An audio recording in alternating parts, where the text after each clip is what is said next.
You're famous. Beside McAllister's Butchers. Yes, aye. That's good, you did that well that time. Well, the question that I was asked a lot... You didn't carry on the farming? No, well, what happened was I was the eldest and there were no electric at the time, and my father and Hughie Wilson at work they stayed in the field to dark practically. There were no 40-hour week then, and I was my mother's helper, and I had to kind of look after. My brother Tom was a year and a month younger than me, and my sister, she was 2 years younger, so I had to sort of care for them, and while my mother milked 12 cows behind. See? And then as Tom got up, he got out with my father and that sort of thing, and I had to run messages for my mother and things like that, and he was a farmer more than me. But then when I come 14, I left the school. My father got me a job in Gordon Esther's in Broughshane Street, as much work as you like for 17 sixpence a week. Well then, while I was in there, the boss's brother, he had a grocery van in the country, and he had to go for an operation, but nobody would take that on. So I just had got the licence, and I says, if you could trust me to drive that van, I'll do it for you. So accordingly so, I was out and done the run for him while he was off. Then back into the shop, and I come home one day, and my father had the weekly paper. He says, look, there's a wee van run for sale. If you seem to do all right when you're out now, and we would buy you that. So they bought me the van run, and it was a real bad van. I had 2 middling years. I couldn't afford a battery, and then I was getting the bread from at the late Frank Boyd's, and Frank says to me, he says, don't you go away, I speak to you. So I says, I hope Frank's no complaining about my part in the front of his place here to get the bread man. He says, I hear you're interested in another van. I says, aye, that's right. Well, he says, if you want to lose every colour of sleep you're getting, if you want to lose for £20 you're making, the sooner you get it the better. For he says, I had that experience. He says, forget about it, gather up your £1 and buy yourself a wee shop. So I took Frank's advice, and as I say, in the meantime we got married, and I had got a cheap house in a Huckle, and I come home one day and Margaret says, there's a place in Broughshane for sale, and she says, I have been on with your dad already, and she says, we're going to go and see it. So we went and seen it and put an offer on. We offered them what they asked for it, and there were nobody else showed any interest in it. That's not where you are now, is it? Sterling's, for when he was there. Yes, Aye. The money in them time for him to buy the shop and the house and the yard, 9,500. You kept on your delivery? Oh, well, the thing was, like, I kept that on because Margaret and Mavis Bell, well, Mavis Gibbon, she was there. Mavis come to work to us. And you're talking about where your shop is now? Well, where my shop is now was Bob Dawson's hot photo you hear there, and Bertie Weir's, and there were another wee woman left beside them. But I'm going back further, Dixon's. Oh, Dixon's was for Harry Sloane was. Yes. But then you moved into Harry's. Aye, well, we were where Mavis, we were where Sterling's house, where Winnie is there now. Yeah. Well, then in the meantime, we had bought Harry's and had opened that as a hardware, because John Logan's about now had closed, and there were no hardware, there were nothing about.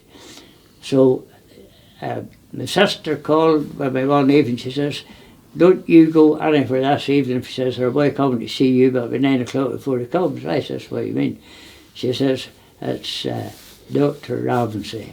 She says, he has a business. She says he's my doctor at Castle Dawson. And she says, he has a business there. And Doctor who? Ramsey. Yeah, right. He's one of the famous. And she says, his partner has died, but she says, he's wanting money, and she says he would be interested in you buying this property between your two shops. So accordingly come, and we bought the existing shop, the new shop as there now, and then that gave us the ground up at the back for a car park.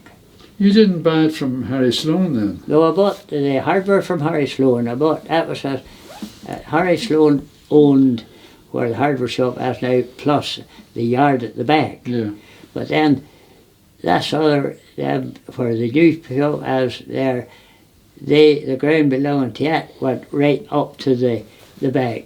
So that gave us the whole thing to make. There were big gardens and all that. There were, and greenhouses and that sort of thing. Well, then go back to the shop, then we were getting busier and busier, and we had a sale property acquired, so we discussed it, and we says, if we don't do something, somebody else will, you know.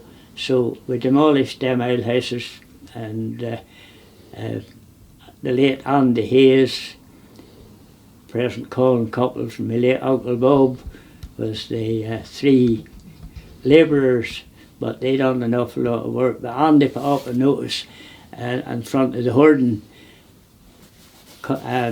main contractors, ABC Builders.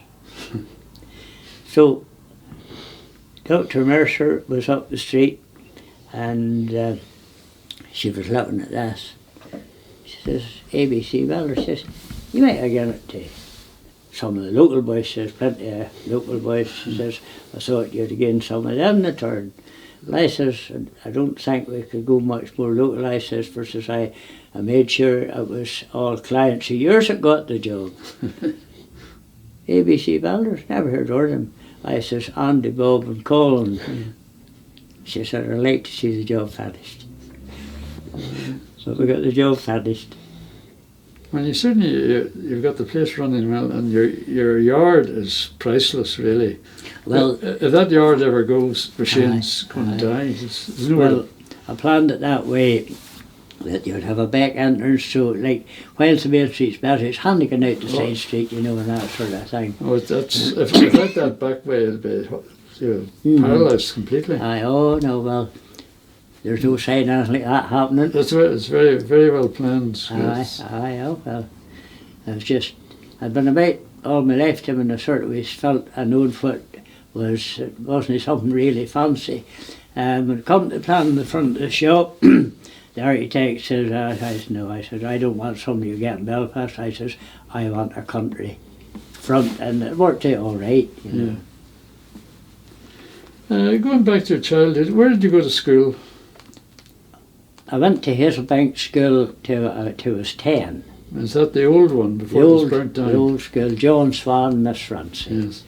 Miss Francie lodged with a lady in Broughshane. She come on a Monday from Kelswater to Hazelbank, and then Monday, Tuesday, Wednesday, Thursday, Friday, she stayed down with this woman in Broughshane, and then went home on Friday night and come back Monday. Was the old school down beside the church there? No, the old school's for the existing school has. That was the one that you reckon? Yeah. I thought there was a school at the church one time. There used to be steps up into the... Well, the school that I was at, there were sort of 3 steps up into it there, and the toilets was right up at the top of the yard. That's what they were.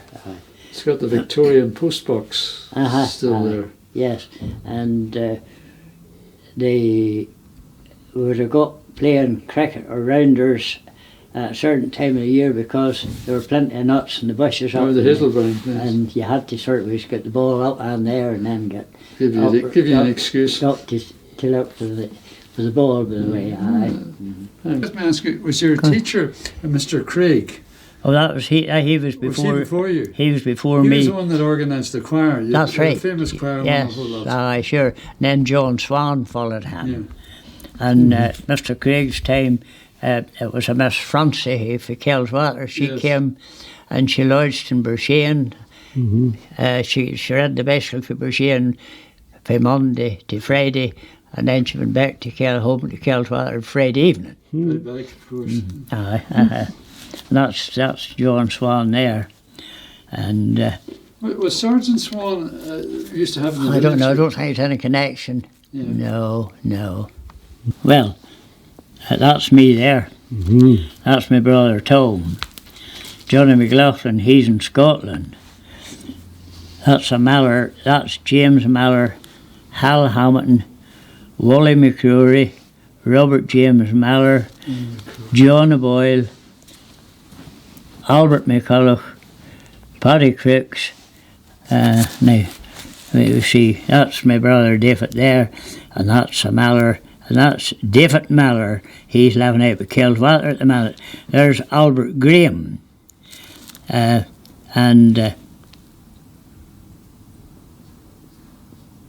that's Paddy Crooks, the late Paddy.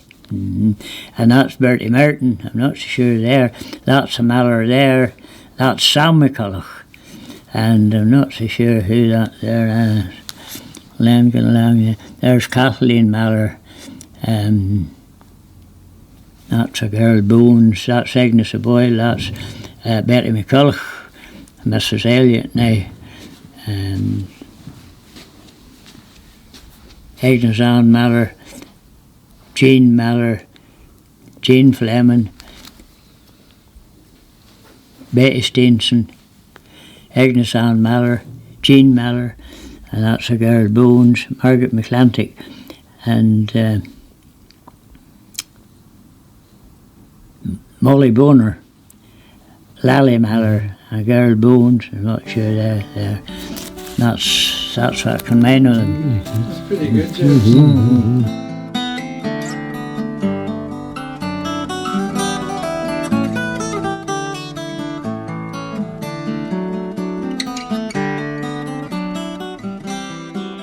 When you wanted to serve your time in any business, you had to pay. But when I started, we were at the stage where you got my wages at the beginning was 17 sixpence a week, which is 87.5 pence. And when I was there 1 month, the boss says to me on Saturday morning, he says, I want to see you at 6 o'clock in the office. A long day for me. I tried every shop in the town to see if I was looking for a worker, for I thought I was getting paid off. 6 o'clock came, I was in waiting on him. Right, he says, you here a month? I says, I am. Can you keep up this time in the morning? Oh, I says, certainly. And he said, well, I'm going to raise it £1 a week, so I got half a crown a raise instead of a sec. Yeah. How did you get into Ballymena? You were living up at Achercully, what? No, at that time, I was at Achercully, we were 10. When I was 10, we moved over to Rathkenny. Yes. I was 4.5 miles, I had the bicycle in the morning. You thought nothing of it? Huh? You thought nothing of it? Oh, it was a done thing, you know. I mean, I read the bicycle, and the fella beside me, Jackson Adams, having me read on together. Jackson, yeah. But you wouldn't have lived anywhere else, would you? No, well, no, I keep saying that I left in a good time, you know. Yeah, we all did. Everybody had time for other, and if you could help anybody a wee bit, you done it, and they'd have done the same for yourself. And we always got what done us.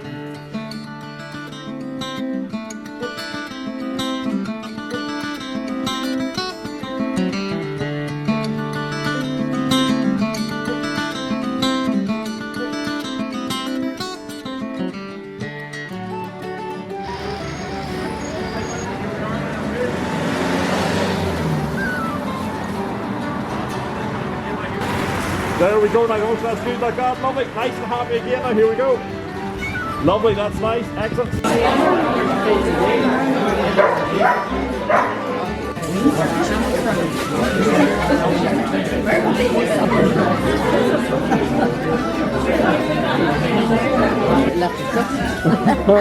Not that nice, that's the shortbread now.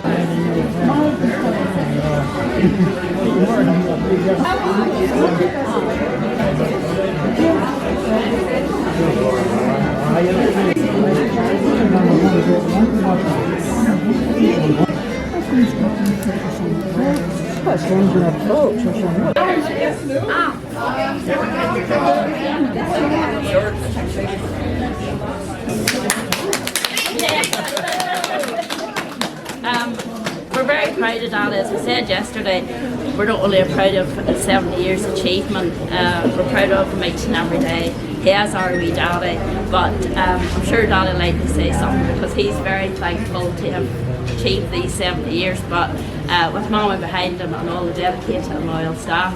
So just on behalf of the McNeills, I would like to say we're very proud, Daddy, of you.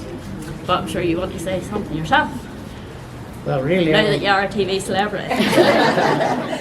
no, I'm no TV celebrity, but all I want simply to say is there's a lot of people to thank. It's those who have known all down in the 70 years, and it's those who served them down through the 70. Sadly, there's some of them not with us, owing to age and things like that, but we appreciate that every day we've had together. This has been the right hand support here. I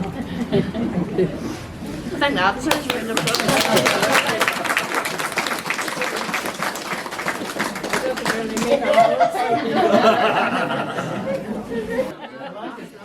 And all this way now, here we go. Now make a really big cheer. Now come on. Here we go after 3. Ready? 1, 2, 3.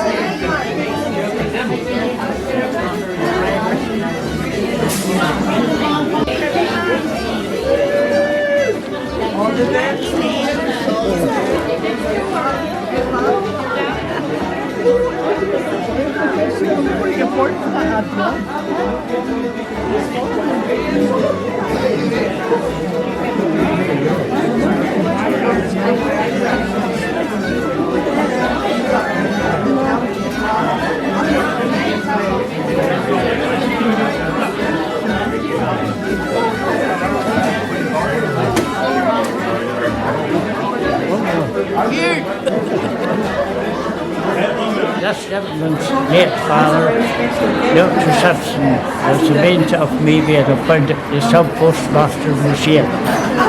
Very good. It was him that spoke for us. Well, James, have a great day.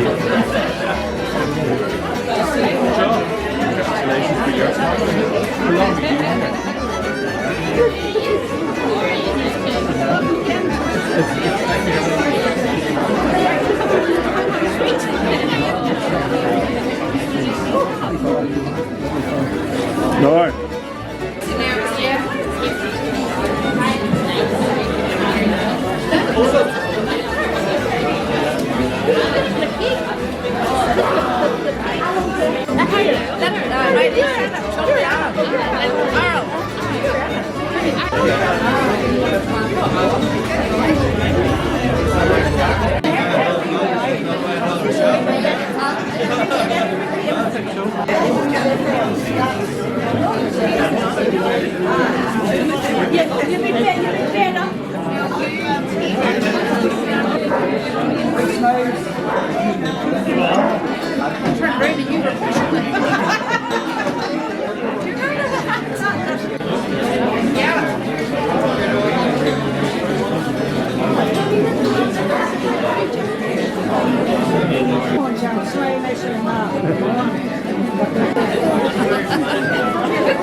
Good.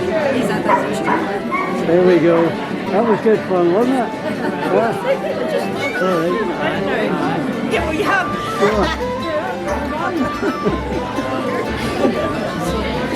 Looks so wet for 7. There's video, that's his video going on.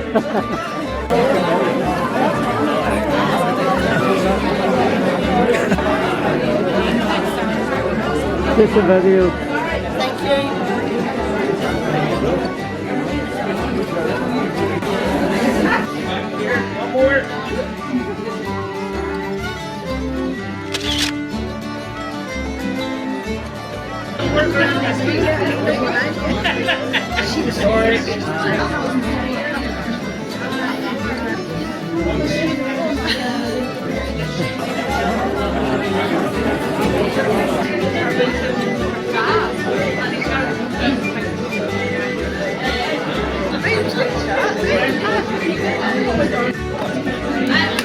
One more.